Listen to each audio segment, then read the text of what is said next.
Yeah. Okay. So the discussion and the center of this event is paving the way forward. One of the core things that inspired this event was not about talking about global poetry, but about poetry at the roots, poetry back at home, the survival of poetry here in River State. How can we make an impact in our own homes right here?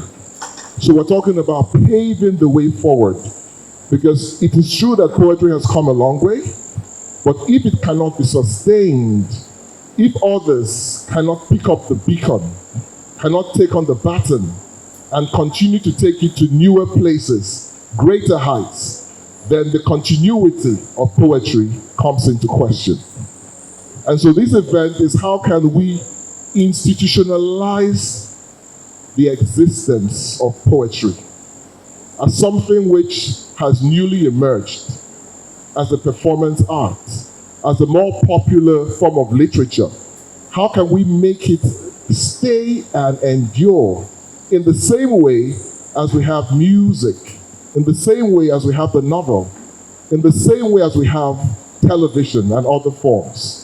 So how do we pave the way? How has the work of those who came first established a path for others coming after to follow upon? So that sets the stage for this discussion. But before we begin, I'd like the audience to get to know you better.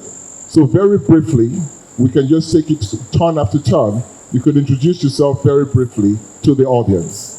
Thank you. We'll start with Mr. Uzo Nwamara. My name is Uzo Nwamara. I'm a poet, a playwright, a short story writer, a publisher, a critic, a scholar, and a lot of other things. Thank you. Thank you very much. My name is Kudo. I am who I am.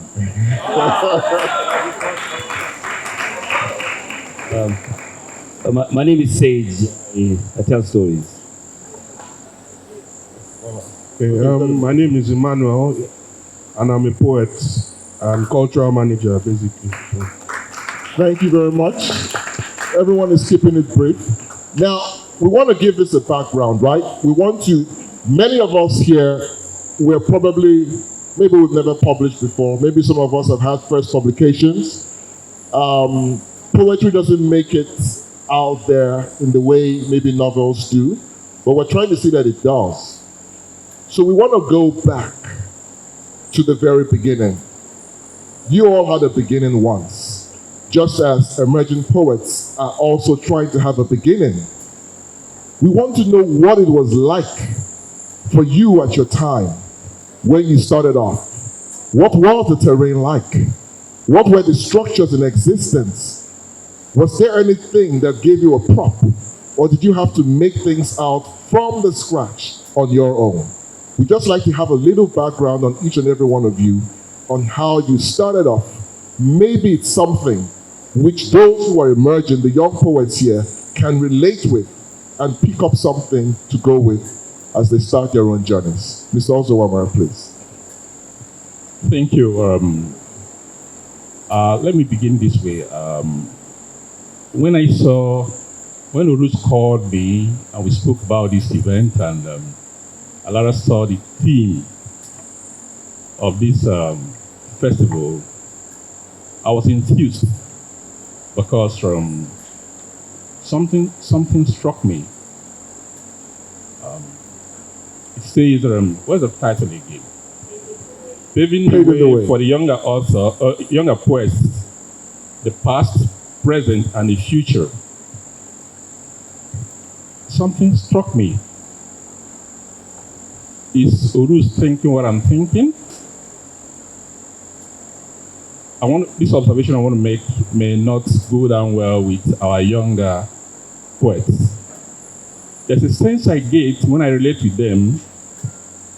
Many of them, some of them are disconnected in the sense that there's a gap in their understanding of their art. Maybe, with the exception of those who have a background in literature, maybe who were trained, who went to school to study literature, I know that many of our friends, our colleagues in the art, love poetry, and they joined to write poetry. That's good enough. Talent is born, but also it is honed. More especially younger ones have this impression that probably, or they think, the way they act, the way they carry themselves, I've related many of them, they act as if spoken word or performance poetry is a new art altogether, that it just started with them. I don't blame them because this is the era of the social media, and fortunately for them, they came at a time they can connect with the world easily, and whatever they do can be easily seen there. But I wanted to let you know that it is not so, just as you pointed out. Spoken word, performance poetry is not a new phenomenon, not at all. It has been there over the ages. In fact, if you know your history a little, you will understand that what you call poetry is actually, in the classical times, is actually the term used for everything that is literature. Poetry encompasses drama and prose, which you call maybe tales. People say it is classical, and I refuse that. I reject it because from my own studies so far, I understand that poetry still encompasses all aspects of literature. Because if you watch what you do in the traditional setting of oral literature, you see that when they are performing, they are singing, there's drama infused, there is also a story. That's why you have problem when people talk about literature, they say it's art for art's sake. It was never intended, it has never been so. Our people do not tell stories for the fun of it. You're told stories for you to learn something. It's didactic. At the same time, you are entertained and also informed, because through stories, you know the history of your own people. You understand your environment better. You learn a lot. If you watch what's happened here, there was a dance that took place here. If you watch it properly, there was a story being told here. If you understand the language, a story was going on. It was still a performance. You understand? So, what am I trying to say? From civilization of man, from the time men began to interact with each other and speak and as a community, poetry has been there. It's been there as a performance. You get it? It's been there as a performance. If you know the word poet, it means something in the making. It is not what we call text poetry. Text poetry, this one right now, wasn't how it started. People had to speak, to perform, for all of us to understand. Before writing came about, people have been doing performance over time. So what happened now is that the time has come for it to blow. As you say, it has blown now that you can easily connect to my fragile is in Abuja doing her thing. I can be here following her up and all that. So let me bring it back home. You can just, summarize it. Summarize it. Yes. We're short of time. When I got into poetry, it wasn't by accident, if I may say so. Okay, if I may, so what you're saying, just forgive the interruption, you are saying that the younger poets should connect with the tradition of poetry, make it concrete as they go forward, and that will be a help. Is that what you're trying to say? Yes, they have to understand that it is not a new thing. It's not a new thing. It's been existing. Yes. And they are only a continuation of a past tradition, an existing tradition. It's not even past. Okay. When you say older generation, I laugh. We are all contemporary, whether you like it or not. Because why there's a gap now is because maybe some of us are in our 40s, 50s, some are in their 30s, 20s. But if in the next 100 years, when this era is calculated or talked about by the generation to come, they'll still see This one was born within 60 to 2020 something. This one was born within 19. This one. But at the end of the day, the same they are contemporaries. Contemporary. You understand? Yes. In future, we'll all be contemporary because we are all seeing each other now. Okay. We are doing the same thing at the same time. That's how it works. Okay, thank you. Thank you very much. Thank you for that background, Mr. Nwamara. Thank you. Now, I'd like Mr. Kudo. I've been calling you Kudo, but it's actually Dr. Kudo. Okay, you've been around. You've been everywhere. You've done poetry. You're one of the first people to have an album, a poetry album. You have been on television. You have been in the government. You have been in the private sector, oil and gas. You've been all around. You have seen how corporate bodies can give support to poetry as an art, give it some form of lucrativeness. And what do you think has been done? Has it been enough from the governments, from the private sector, the structures that we find right now? Has it given enough support to young poets? And what do you think the vision going forward should be?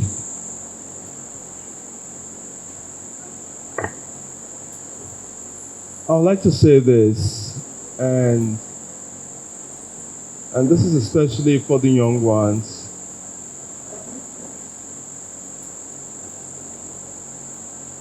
You don't become a poet. You don't become a poet. You are born a poet.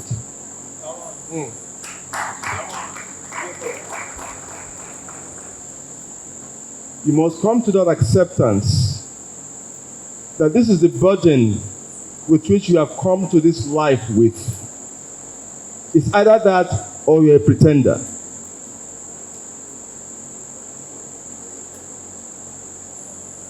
That is something it's a reflection you must have. It's a personal discussion that you must have with yourself. And if you come to that awareness that this is the burden, part of the burden you have come to this life to carry through, then you really don't have any choice. Whether anyone supports you or not, you just keep going. It is what it is. If you're lucky to have someone back you up at any point, you're lucky. But I can assure you that if you are who you say you are, born a poet, you will never rest until you have delivered the poetry that's in you. And the delivery is a continuous one, because there's no separation between you and your poetry. You write poetry, but you are the poetry. You're only expressing who you are. There's no distinction between what you do and who you are. Anyone who demonstrates a distinction between what he says, portrays, and is a fake. And we have seen them. I don't care how big their names sound.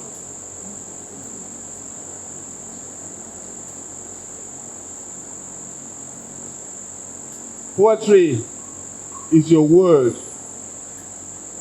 Poetry is your action. Poetry is your being. There's no separation between these.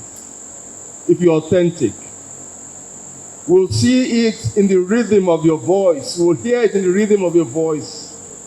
We'll see it in the swagger of your walk.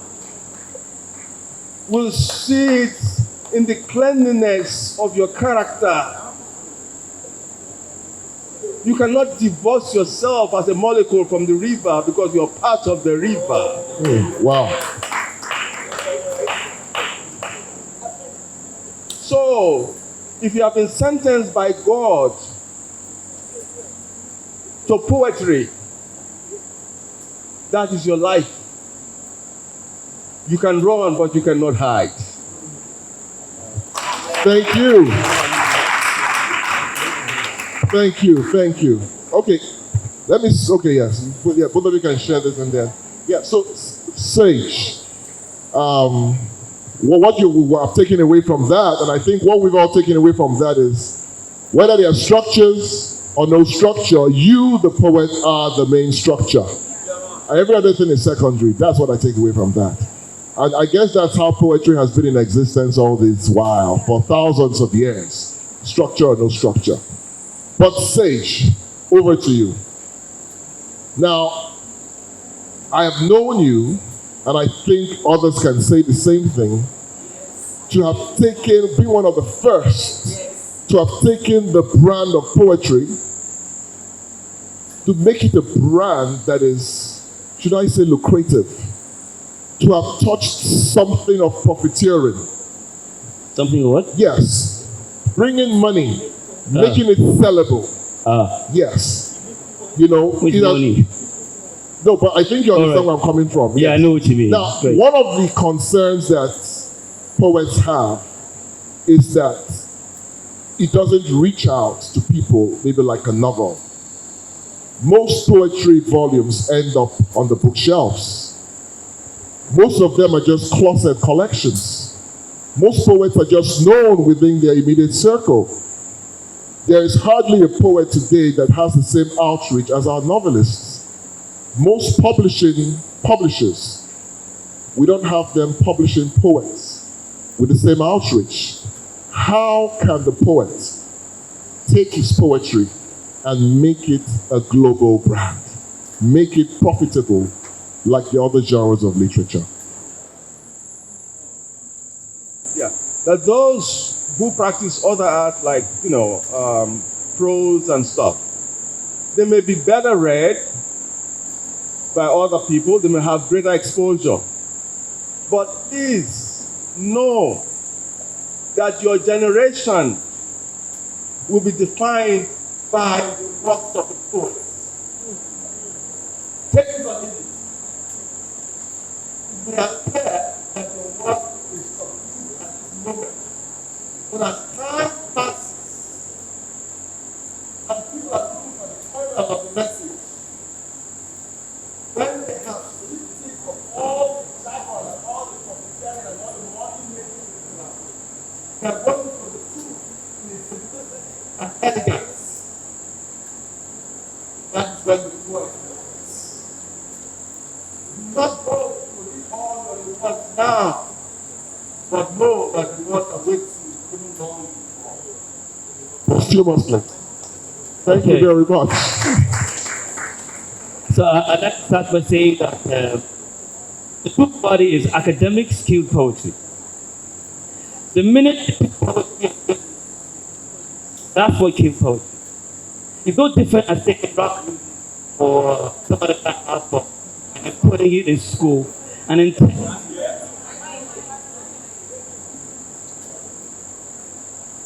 can you hear me now? Can you hear me? Yes. Can you hear me now? Yes. All right.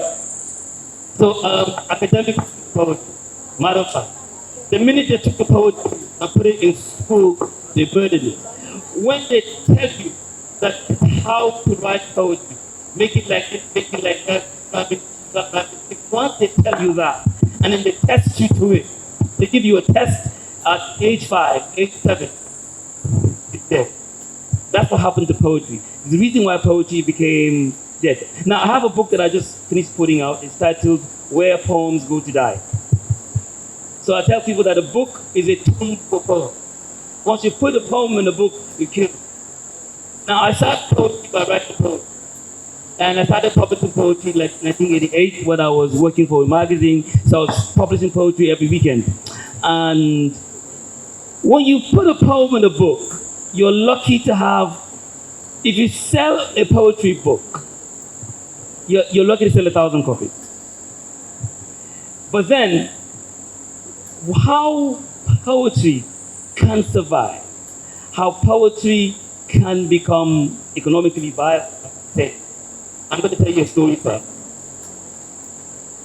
In 1967, a group of poets called the Lost Poets put out a poetry album that sold 1 million copies in 1967, 1968.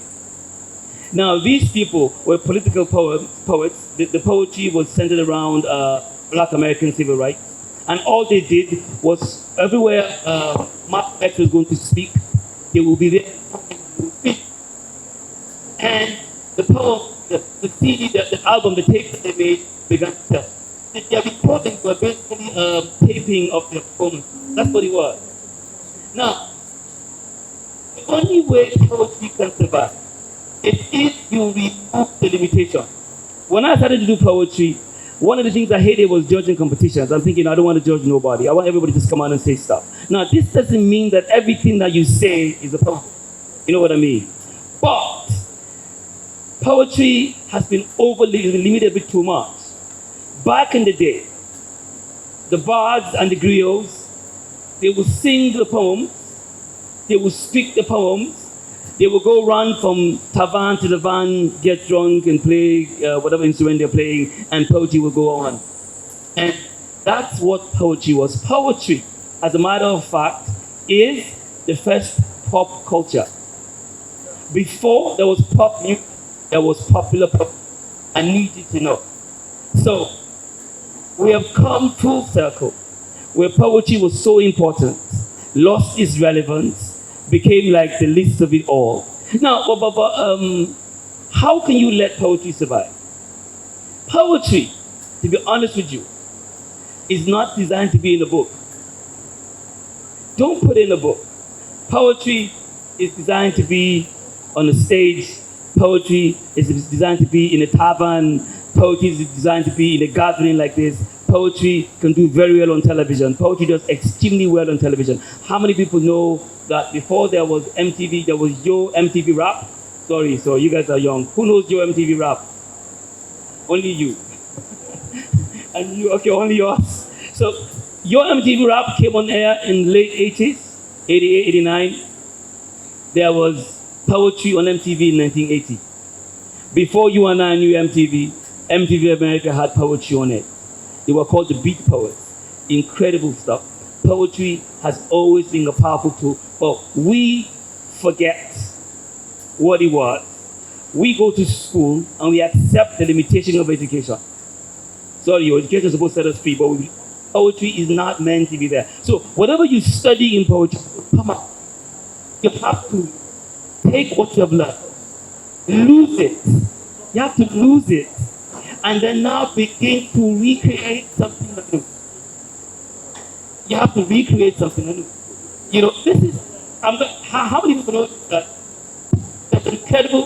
there's an incredible magic when the poet starts here. There is no beat, there is no music, there is no backup. It's just a man or woman maximizing the musicality that resides in every word. And then the ability to take the different words,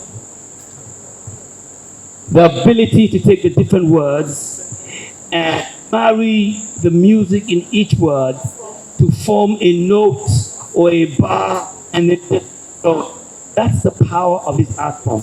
Now the truth is, this is what I want. It might be very hard. I'm just running. This might be very hard to have an individual star poet. I'll tell you why. Because of the way poets are. When I started poetry, honestly, I don't really like self-praise or self-proclamation. But when I started poetry, I was really famous. I don't know how old you guys were, but I was on every single show in Lagos. There's mentioned every big show, every TV station, every radio station. I had albums, I have tracks, I was everywhere. Because I understood what it took to take poetry from here to there. I was incredibly well known, very well known. So it's possible. But poetry works in a different way, in the sense that we might not have one superstar. We might have one superstar, you know, but we're going to have a community of people who collectively are selling these art forms. But inside this collective, it'd be necessary to have the individual star, you know, Graciano, West, whoever it is, Fragile. You know, it's important to have one person that is moving on so everybody follows. But poetry walks like a stream. It's all the water together flowing. Thank you. Okay. All right, thank you so very much. Yeah. Now, you are in an intersection of film, television, performance poetry, Yeah. and everything. You're right there in the middle. Now, we're at an age where social media has taken everything global, and you can get visibility anywhere you are, any corner of the world. Now, how can the poets right now take advantage of these opportunities and use it as a form, like Sage has said, to actually take it out of the book or the page and to make it heard and to become seen? How can that impact to make poetry more viable and essential to culture? Louder. One thing you need to know, understand, like we've said, poetry is a continuum, yeah? Now, when people imagine or think about publishing poetry, some people think about books, some people think about the performance that you sell, but I think more about platforms. Platforms in terms of, first of all, we have to trace this question back. Because when you talk about poetry, at some point, there's a meeting of the minds, right? A meeting of the minds, metaphysical or physical, right? A gentleman called Chief Tony Akudinobi talked about the African Contemporary Highway, right?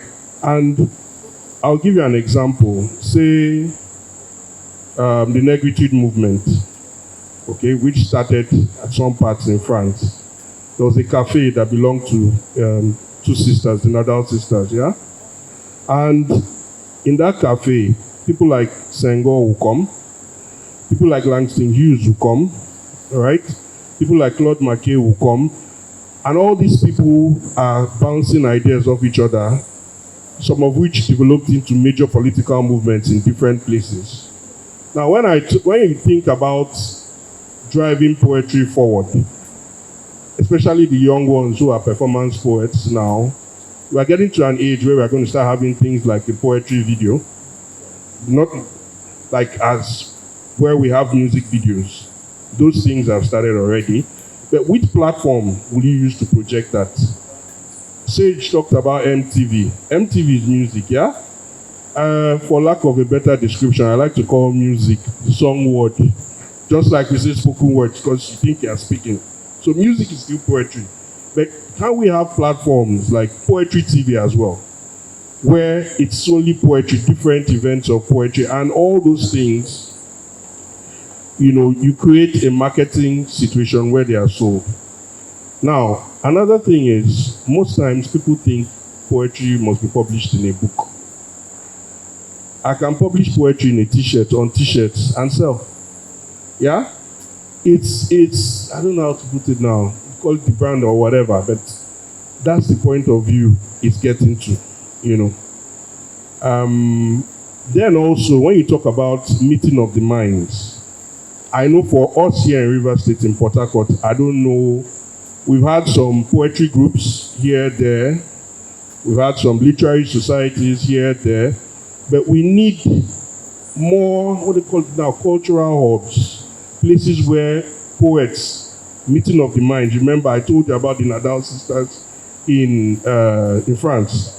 So you need a place where it's meeting of the minds, where poets can collaborate and do projects.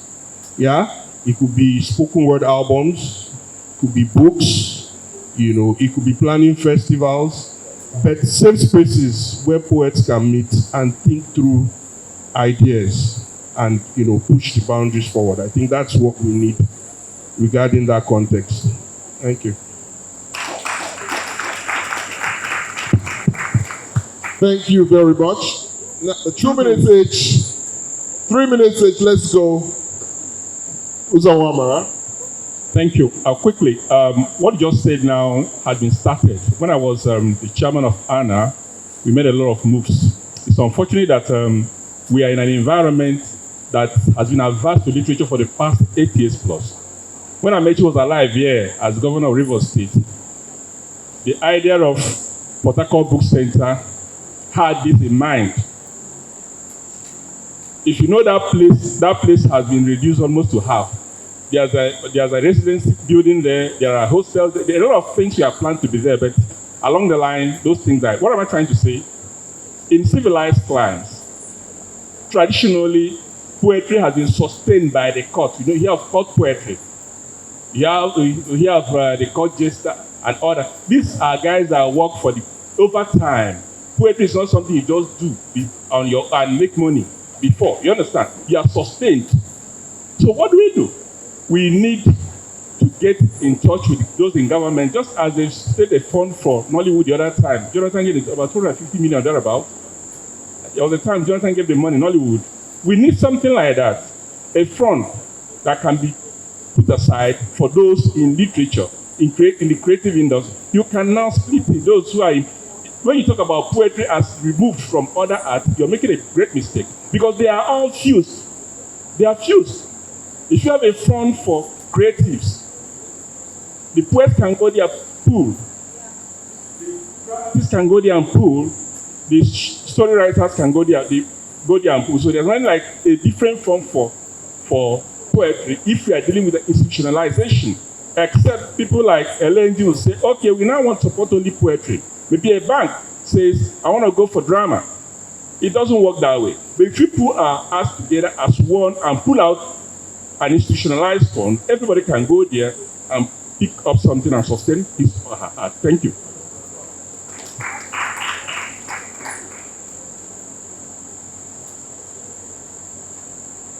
Nobody will help you except you are going to serve his interest. I will not award you a Nobel Prize from the Western world except what you have written serves the purpose of the agenda that I have set for myself, which is the reason some of the better known writers in Africa were not awarded Nobel Prize.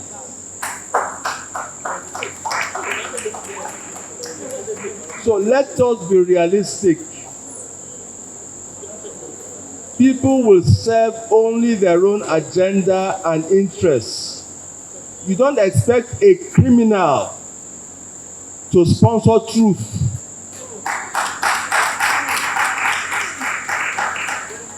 If you're looking in that direction, I think it's a waste of time.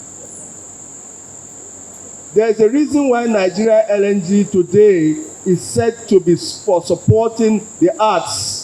Because some people were there at some point. You can only help yourself and pursue the interests that are in alignment with your truth. That's it. If you expect people who murder and kill and maim and steal and rob to support truth,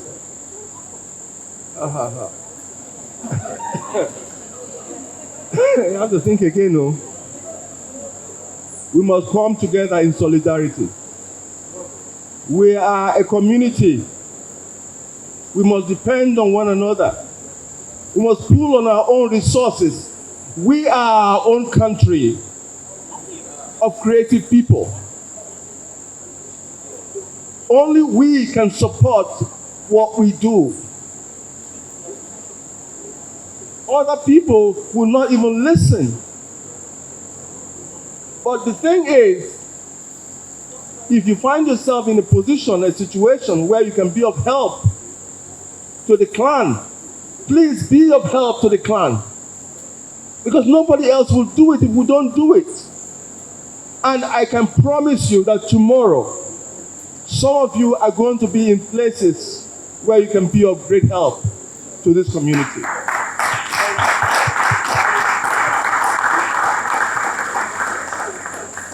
Never forget who you are. As I said, you cannot divorce yourself from your mission, your purpose. You cannot divorce what you write from who you are. If you are faithful to the mission of yourself, clearly the power of your mission and the power of your thought will find a way. Bob Marley was rejected for years. He still found a way.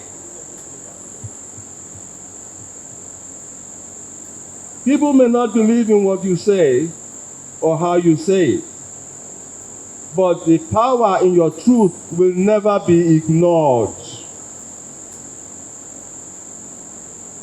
Just let no one put you down. Accept yourself as the poet that you are. And particularly for those who are new in the field, don't let anybody's criticism put you down. They will tell you your poem didn't meet this standard. It didn't meet. It's a lie. They are lying. Poetry is the music of the heart. As it vibrates through you, let it out. Because it's already structured from the ethers. So let no one stop you. Remain unstoppable. As long as you're unstoppable, you will arrive.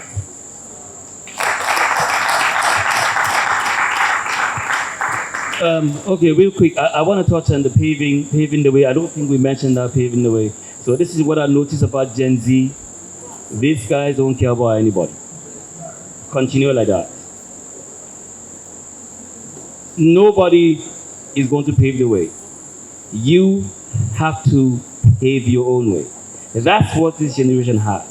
They look back and see how everybody is messed up, and they say, you know what, you guys just go. Just pave the way. This is the thing.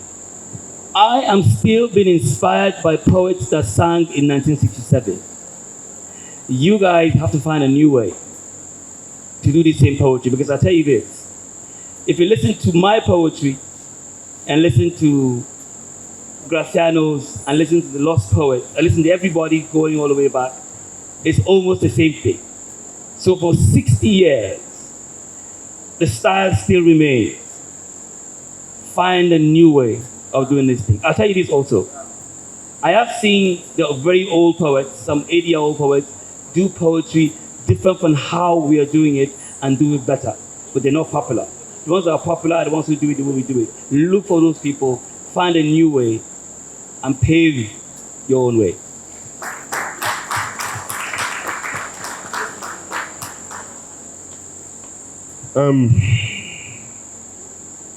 I think, like you said, poetry cannot stand alone. As much as we want it to stand alone and separate it as poetry, we are talking about performance poetry, which is dramatized poetry. At some point, when you are doing dramatized poetry, you have to engage with people in the theater to understand some things better. Isn't it? Fine. Now, if you are looking at, what do you call it now, collective support, I think it should be art generally. Why do I say art? If you are a poet and you are shooting a video, you need a videographer. So in that same space you are talking about, it's a space that videographers can come, it's a space that theater artists should be able to come, it's a space that music producers should be able to come. That's what you are looking at. Now, the issue is who will fund it. Now, another thing is, I discovered that many people don't know how to write projects that attract funding. Those are things that people need to learn. But like Dr. Kudo said also, when you're writing a project, whoever is funding you, you will dance to their tune. That's just the truth. So at some point, we need to grow that community and have those workspaces or those creative hubs where all these people come together, properly funded, yes, and do those projects. Those things that's the new way, basically. That's the new way you guys need to pay for yourselves. creative workspaces and doing projects together. Some projects can be albums, some projects can be documentaries. Like, for instance, there are some documentaries that I've thought through about how poetry was involved in the NSAS protests. Those are projects that if you do, and maybe you submit to there's some African Culture Fund, some of these people, believe me, they can fund it. And the money you're looking for or the returns you're looking for poetry, you can find it. It's that simple.